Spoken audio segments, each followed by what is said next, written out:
यह कहानी है वासुकी की, नागों का राजा जिस पर उसकी अपनी माँ का अहंकार भारी पड़ा। कश्यप ऋषि की दो पत्नियां थीं, कद्रु जो नागों की माँ बनी और विंता जो गरुड़ की माँ कहलाई। दोनों बहनें थीं, लेकिन उनमें जबरदस्त राइवलरी थी, एक दूसरे से आगे निकलने की होड़। एक बार कश्यप ऋषि ने वरदान मांगने को कहा। कद्रु ने मांगा, मुझे 1000 ऐसे वीर बेटे चाहिए जो ताकत और तेज में सबसे आगे हों। विंता ने मांगा, मुझे सिर्फ 2 बेटे चाहिए, लेकिन वे कद्रु के 1000 बेटों से कहीं ज्यादा शक्तिशाली हों। कश्यप ऋषि ने तथास्तु कहा और कद्रु को 1000 अंडे और विंता को 2 अंडे दिए। 500 साल बाद कद्रु के 1000 अंडे फूटे।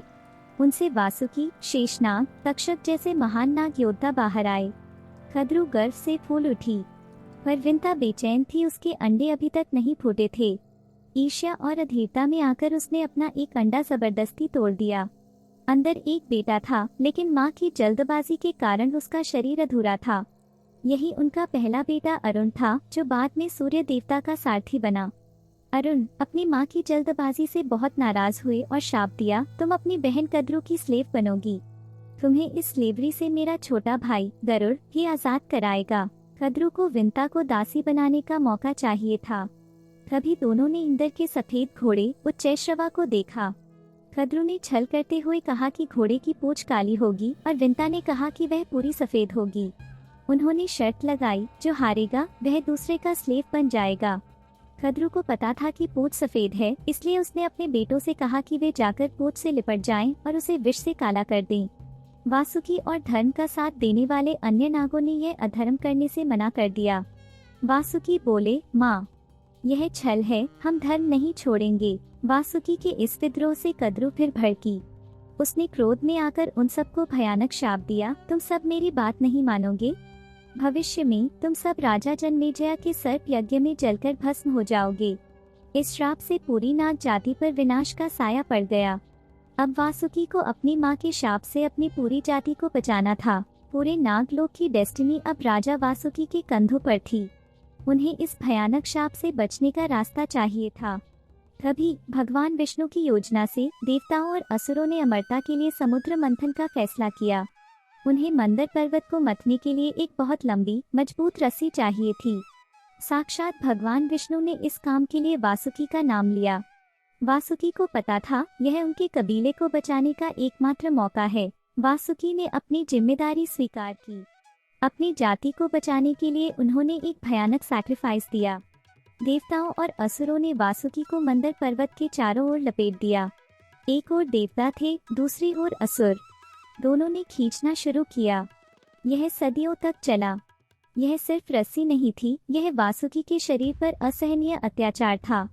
घर्षण से उनकी त्वचा जल रही थी, उनकी हड्डियां प्रेशर से टूटने लगी थीं। सदियों से सहते आए इस असहनीय दर्द और तनाव के कारण वासुकी के मुंह और आंखों से हलाहल नामक भयानक विष निकलने लगा। यह कोई साधारण विष नहीं था, इसकी प्रचंड गर्मी से समुद्र का जल उबलने लगा और भाप बनकर उठने लगा। यह विष इतना घातक था कि उसने संपूर्ण सृष्टि के विनाश का खतरा पैदा कर दिया। देवता और असुर दोनों ही उसकी तीव्रता से विवश होकर बेहोश होने लगे। अमृत की प्राप्ति से पहले उन्हें पहले प्रलय के भयावह क्षणों का सामना करना पड़ा। जब हलाहल विष से संपूर्ण संसार जलने और विनाश की ओर बढ़ने लगा, तब देवता और असुर दोनों भयभीत होकर कैलाश पर्वत की शरण में पहुंचे। उन्होंने करुणापूर्वक भगवान महादेव से प्रार्थना की। सृष्टि के रक्षक शिव ने वहां पहुंचकर वासुकी के शरीर से निकले उस प्रचंड विनाशकारी विष को देखा। शांत और स्थिर भाव से उन्होंने वह विष अपने करों में लिया और समस्त जगत की रक्षा के लिए उसे पी लिया। तभी माता पार्वती ने करुणा से प्रेरित होकर वह विष उनके गले में ही रोक दिया, ताकि वह उनके शरीर में न फैल सके। उसी क्षण से महादेव के कंठ का रंग नीला हो गया और वे नीलकंठ कहलाए। प्रलय टल गया। समुद्र मंथन पुनः आरंभ हुआ और अंततः अमृत प्रकट हुआ। देवता और असुर अपने अपने स्वार्थ में उलझ गए, परंतु भगवान शिव मौन भाव से वासुकी के त्याग और उसकी असीम पीड़ा को देख रहे थे। शिव ने वासुकी को अपने समीप बुलाया और कहा, वासुकी, तुमने केवल अमृत प्राप्त करने के लिए मंथन नहीं किया, तुमने यह सब मेरे लिए, संपूर्ण सृष्टि की रक्षा के लिए सहा है। तुम्हारा यह सैक्रिफाइस किसी भी रत्न से अधिक मूल्यवान है। वासुकी के महान त्याग का सम्मान करते हुए भगवान शिव ने उन्हें एक अद्वितीय वरदान प्रदान किया। उन्होंने वासुकी को अपने गले का आभूषण बना लिया।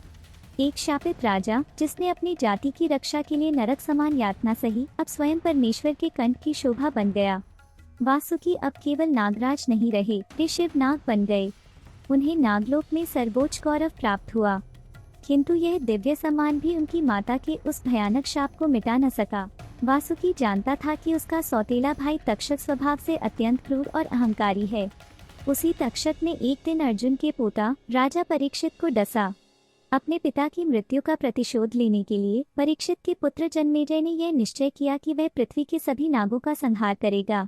उसने एक भयंकर सर्प यज्ञ का आरंभ किया, एक ऐसा अनुष्ठान जो उस प्राचीन शाप को साकार करने वाला विनाश का प्रारंभ बन गया। यज्ञ शुरू हुआ। मंत्रों की ताकत एक तेज मैग्नेट की तरह काम करने लगी। पाताल लोक कांप उठा। हजारों नाग, चाहे वे जमीन पर हो या पानी में, अपना नियंत्रण खोकर हवा में उड़ने लगे। वे सभी उस यज्ञ की आग की तरफ खिंचे चले जा रहे थे। नागलोक में डर और अफरा तफरी मच गई।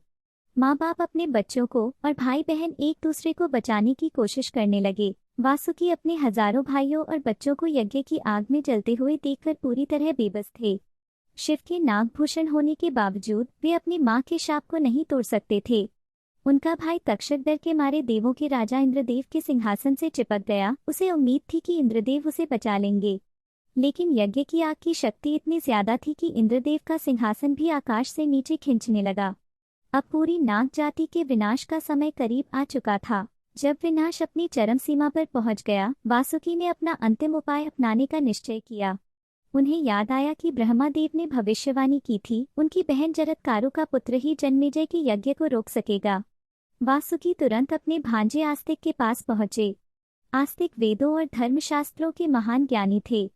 वासुकी ने आंसू भरी आंखों से आस्तिक के चरण पकड़ लिए और बोले, भांजे, तुम्हारी माँ का कुल जल रहा है।